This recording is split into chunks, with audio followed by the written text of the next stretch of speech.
Hello there.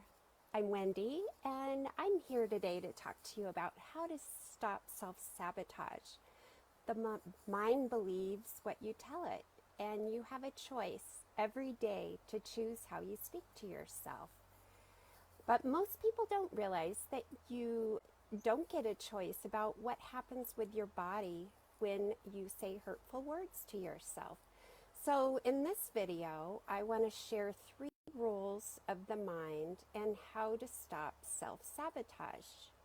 But before I dive into details, I want to introduce myself. I'm Wendy Johnson, a transformational life coach, and I love helping women overcome their challenges and live a life on purpose with more joy, peace of mind, and well-being.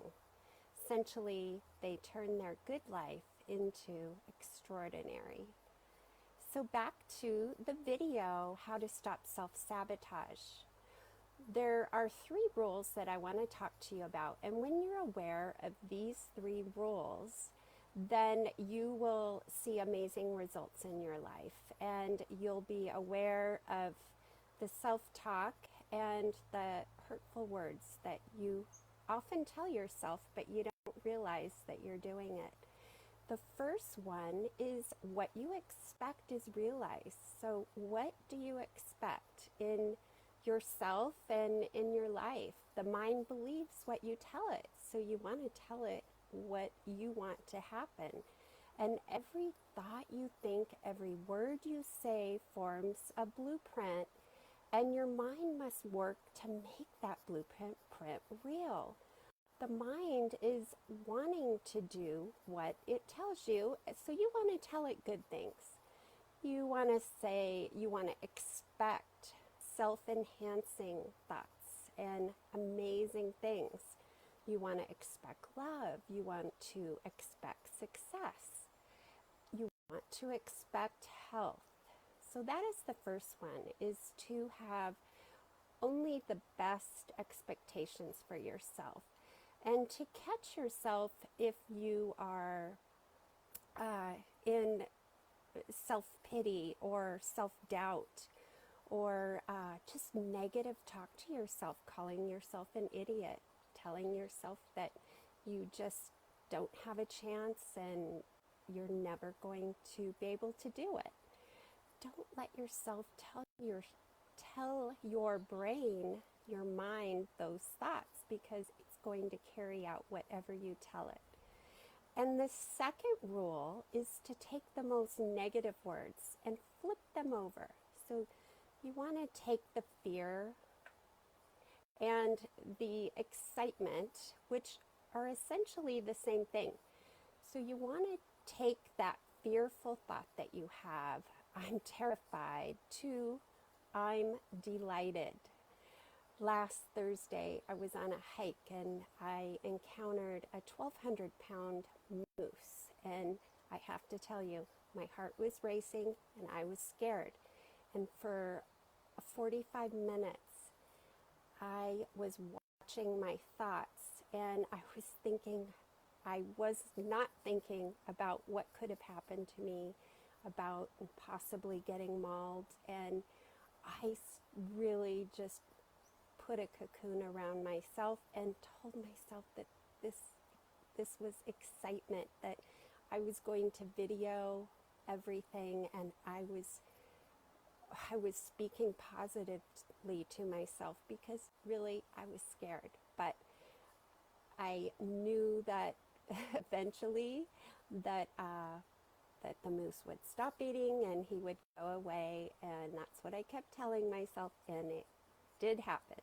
So I just reframed my thoughts as they were popping up with negative thoughts, that everything was going to be okay. I was going to get myself down that mountain safely. So and another thing is a lot of people are exhausted and they're overworking, and they say to themselves, I would do anything to lay around the house for a week.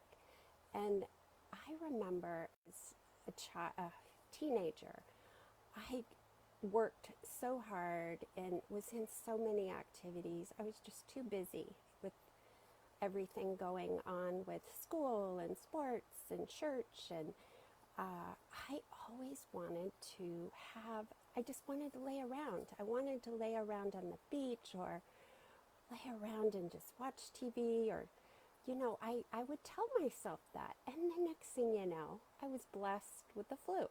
And I'd lay around with the flu. I'd lay around with the flu on vacation and on holidays.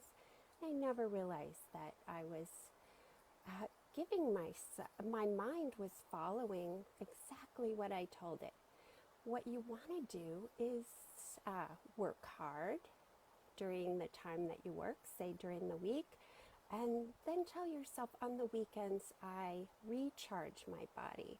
My body needs recharge just like a battery needs recharged.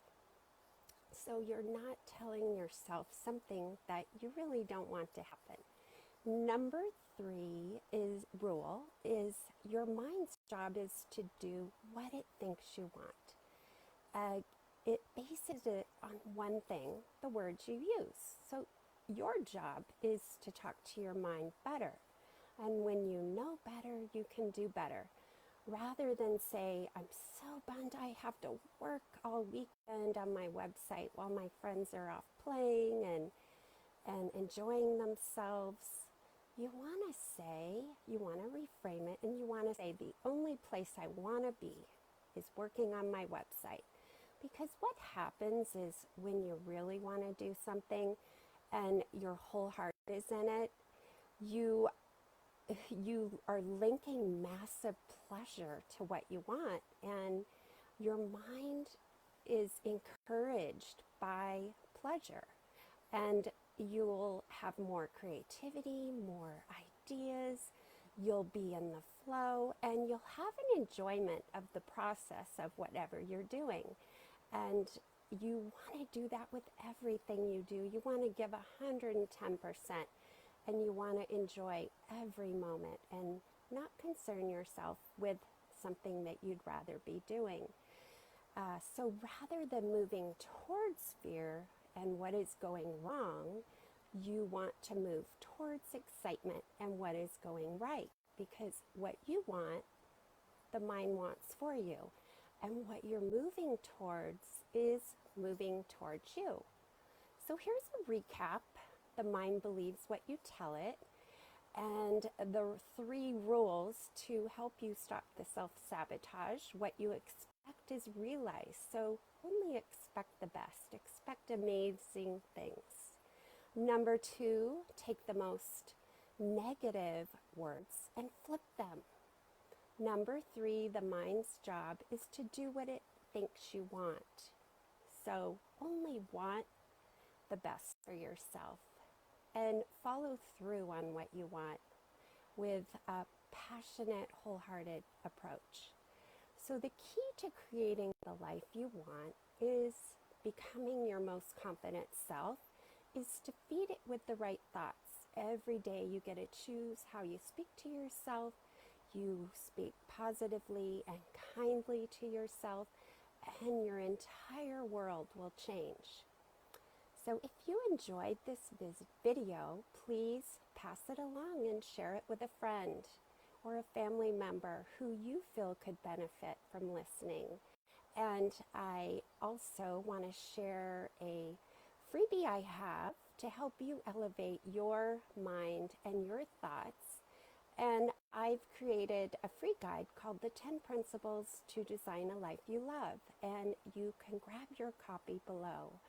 I appreciate you being here, for continuing to practice the positive thinking and becoming aware of your own self-talk so that you can stop the self-sabotage in its tracks.